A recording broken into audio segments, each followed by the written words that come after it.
Welcome to Television Sydney News. I'm Bianca Martins. It's great to have you with us. In the news this week, a Sydney web series takes home the top prize at a Los Angeles film festival. The Rural Fire Service investigates ways to protect residents living in a southwest Sydney suburb, and mixed reactions to this week's federal budget. But first, two 17-year-old youths have faced court over a drive-by shooting at a Maryland's unit block. The youths, who police say are bikie gang members, were charged with the shooting which occurred on April 23. They appeared at Parramatta Children's Court yesterday and did not apply for bail. Detective Inspector Gavin Woods said bikie gangs are clearly recruiting younger members, but would not comment on whether they were doing so in order to avoid members getting tougher penalties in the adult system.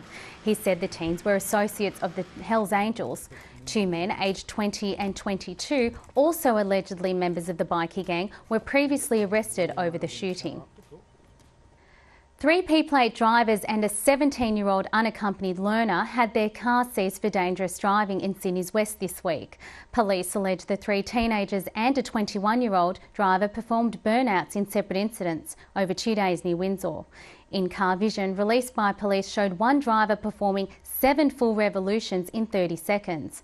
All 4 drivers had their licence suspended and 3 are due to face court later this month. There's been a mixed reaction to this week's federal budget from politicians and families. Labor MPs in St George say the budget will help everyday Australians, while Sutherland Shire's Liberal MPs described it as a major disappointment. Those eligible for Family Tax Benefit Part A will get $410 for each child in primary school and $820 for each child in high school. But Cronulla mum Ainsley Cusack says the money does not go a long way given the cost of school supplies. Toongabbie mother Danielle Gardiner says the yearly payments that will replace the underused education tax refund are a good move. Families hope the $1 billion included in the budget for the National Disability Insurance Scheme means the initiative will be fast-tracked. 26-year-old Kate Mortimer sustained a catastrophic brain injury 20 years ago and has needed full-time care ever since. Her mother Gabrielle says every day had been a battle to find the care her daughter requires and the money to pay for it. She hopes the planned universal funding scheme will meet the needs of people with disabilities. In a demonstration of people power, Blacktown Council recently voted to desex all of the animals sold from its pound. Now other councils across Western Sydney are being called to follow their example to prevent practices such as puppy farming and to decrease the number of animals which are abandoned and have to be euthanised each year. Veterinarian Rob Zammit has called on all Sydney councils to adopt a similar policy to prevent animals being mistreated for profit. The reason it's important for all councils to take on the initiative of desexing dogs that they sell through pounds relates back to if you've ever picked up a dog's leg that just likes you and gives you a lick, that trusts you totally. On the other hand, you're holding a syringe that is a rather sinister liquid, plunge it into his vein, draw back, the red blood mixes black clouds inside this green, and it's heralding what's about to happen. You then push the plunger, and the dog stiffens because his survival instinct says something's wrong here. And suddenly they can't breathe anymore, they're gasping for air as they lie down. There's a few agonal gasps and the heart stops.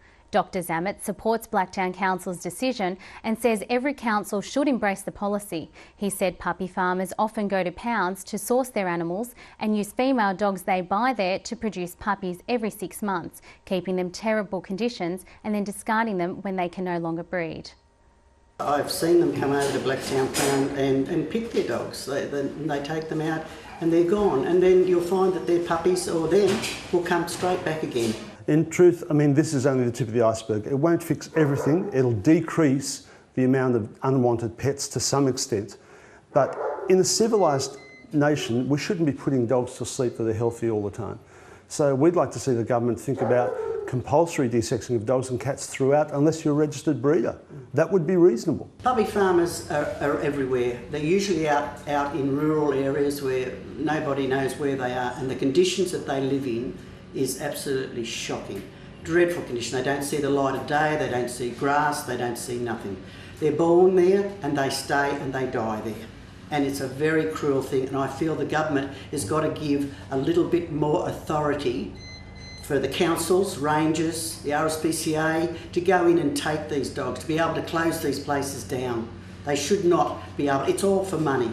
Dr Zammit said in countries where this sort of legislation has been adopted across the board, there are no unwanted animals. He said compulsory desexing should receive bipartisan political support because as a civilised society, we should not have to put down as many healthy animals as we do. The Rural Fire Service is looking at ways to protect residents in Wedderburn after 25 residents were trapped with no way out of their suburb in March. The residents were trapped for 3 hours as floodwaters rose and Wedderburn Road was closed. A second emergency escape route for residents is not on the cards, but the suburb will now be included in the first batch of the Fire Service's new community protection plans. What the community protection plan is a more detailed plan which can identify the risks at more of a local level. So what it'll do is it'll look at areas where agencies can do hazard reduction, areas we need to target a little bit further for our community engagement, can identify evacuation routes and other various pieces of information which can be useful for landowners to use in their bushfire survival plans. Inspector Bartlett says the plan would also look at the possibility of creating neighbourhood safer places, which are very different to evacuation points. A neighbourhood safer place is a place of last resort. It's an absolute last necessity for somebody. So if somebody is absolutely caught out in the event of a wildfire, they've got no other option, then this is a place for them to go to. Despite a push for the Lysart Road Fire Trail to be used as an alternative way out of the suburb, an RFS spokesman said it was not safe and was often hit when fires broke out in the suburb. But Campbelltown councillor Rudy Kolkman said Woollundilly Council should maintain the trail to a standard where it could be safely used by fire crews in an emergency. The long-awaited widening of Narellan Road has started, increasing the number of lanes on the congested road linking Campbelltown to Camden. It will now be widened from 2 to 3 lanes between Camden Valleyway and the F5.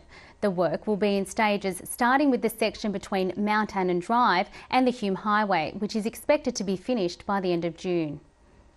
The North West Rail Link will proceed despite the federal government refusing to contribute funding.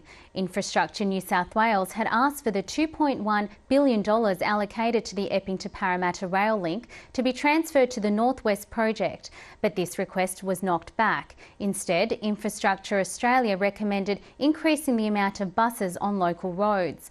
The refusal to provide funding has left commuters angry, including local resident Jose Romo from Rouse Hill, who says he'll be dead before the rail link is built.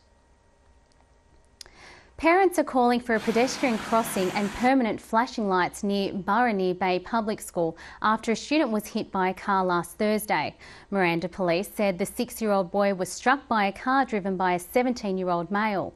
Police will not be pressing charges. The boy remains in a critical but stable condition in Sydney Children's Hospital. P&C President Lee Campbell says the school campaigned for more than 2 years for flashing lights to be installed. Ms Campbell said there was also a need for extra pedestrian crossing near the corner shop where the boy was hit. Kogarah Council has declared war on private building certifiers and called for council staff to replace independent inspectors on work sites across New South Wales. The council has been frustrated by the role independent certifiers have played in buildings with extra rooms that were not part of approved plans.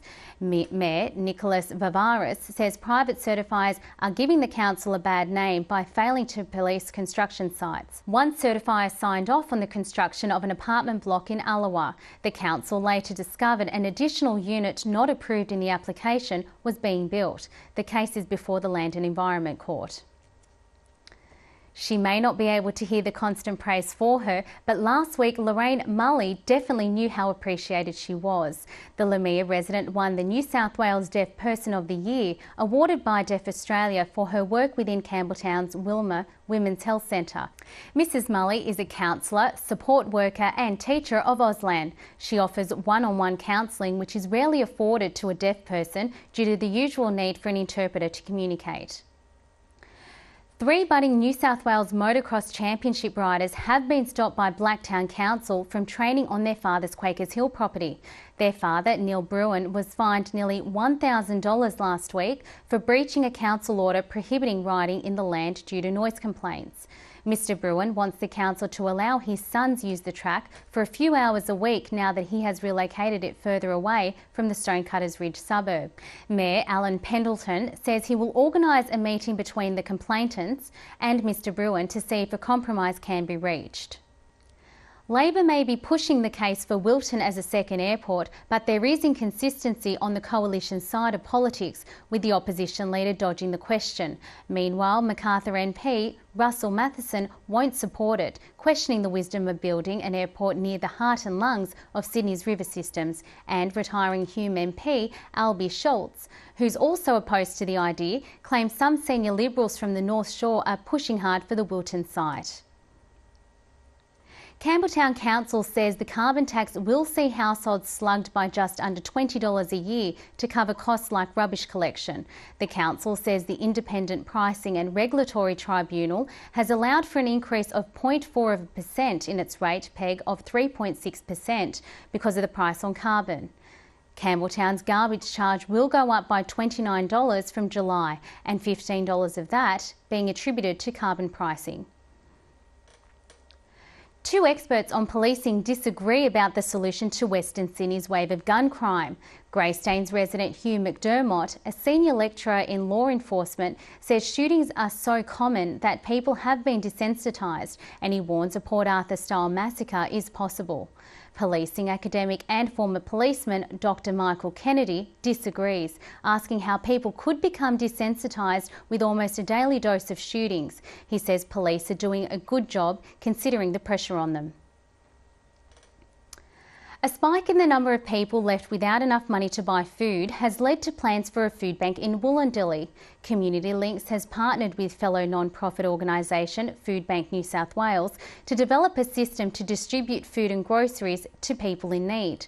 Food Bank recovers food and groceries from manufacturers and retailers to donate to charities for distribution. The organisations are looking for a central hub for which to distribute the food. A newly formed Liverpool ice dance couple are forging a partnership that may rival Torville and Dean. 23-year-old Cameron Ord and 15-year-old Madeline Smith are like poetry on ice. The pair have skated together for only 10 weeks and are coached at Liverpool Catholic Club ice skating rink. Recently back from South Korea after representing Australia at an international skating development camp, the couple will compete at the national titles in Brisbane later this year. Athens Speedway rider Chris Holder is in contention to win the FIM European Speedway Grand Prix after a win at a race in Poland elevated him to 5th position in the point standings. The 24-year-old's recent impressive performances could boost him to achieve more podium places. Holder has a hectic racing schedule which sees him enter about 120 meetings a year throughout Europe. His next race is on Saturday in round 3 of the championship in Czech Republic. It was a night of glitz and glamour at the Los Angeles Film, TV and Webisode Festival, but an even better night for 5 Sydney filmmakers who took home the top prize for their web series, Sid 2030. The quintet, who have formed Cheese on Toast Productions, won Best International Web Series at the awards, a remarkable milestone they never thought they would achieve. Winning the award was a year's, or probably more, work paid off. It was an amazing feeling. When I got the call from TJ, I literally dropped the phone. I was in the back room at work, so I couldn't really scream out loud. I think we all shared that sort of experience, but it was all the hard work paid off. The 12-part web series follows 6 Eastern Sydney University law students struggling to balance their thriving social lives with the demanding workload of law school. It has now become a platform for young Sydney-based artists wanting to showcase what young people can do, and showcasing Sydney, it certainly did.